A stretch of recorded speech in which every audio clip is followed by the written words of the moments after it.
Rape করছে, রেপিস্টকে ধরে ফেলছে ভিকটিম। এখন দায় দাবি উঠছে 10 মিনিট তাকে মারবে। তো 10 মিনিট ভাইয়া সবাই মিলে তাকে রেপ দেবে না ভাই, কাহিনী শেষ, সমানে সমান না। আমরা 10 মিনিট মারবো বাইরে ভাই, পুলিশ মানে না, সেনাবাহিনী মানে না, সেনাবাহিনীর মুখ থেকে কথা কাইরে নিয়ে তারপর সেনাবাহিনীকে বলতে প্লিজ বলেন।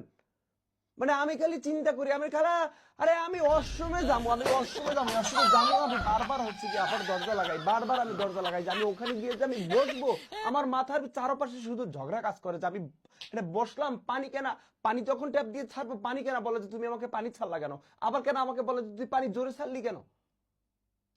মানে এরকম একটা অবস্থা হয়ে গেছে। আমি চিন্তা করি এর বিয়ে করবে কে, কেন পুলিশ মানতেছি না, পুলিশের স্টেটমেন্ট মানতেছি না, সেনাবাহিনীর স্টেটমেন্ট মানতেছি না, তাহলে তিল বানায় জানা আমরা কিছু মানতেছি না, ঠিক আছে ওকে আমরা 10 মিনিট মারতে চাই। 10 মিনিট মারার কি দরকার, 10 মিনিট তোমরা সবাই মিলে মারলে জিনিস